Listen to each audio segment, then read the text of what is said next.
Un vaste réseau de corruption aux ramifications internationales a été démantelé hier dans le New Jersey. Une quarantaine d'élus locaux et 5 rabbins ont été arrêtés. Ils sont accusés de corruption et de trafic d'organes. L'enquête a duré 10 ans. Jérémy Trottin. Une trentaine de maires et d'élus du New Jersey arrêtés. 15 membres présumés d'un réseau international de trafic d'organes, dont 5 rabbins écroués.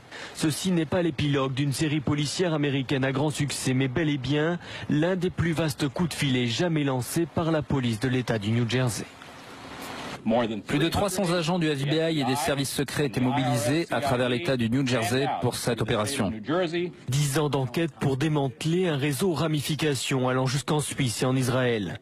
Corruption, extorsion de fonds et trafic d'organes, le tout dissimulé par des religieux peu scrupuleux. Nous avons arrêté le rabbin Rosenbaum qui était lié au réseau de blanchiment d'argent.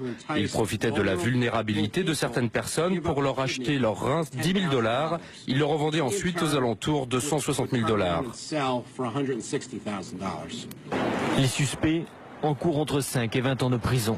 À quelques mois de l'élection des gouverneurs, les autorités du New Jersey assurent que ces arrestations ne sont pas politiques.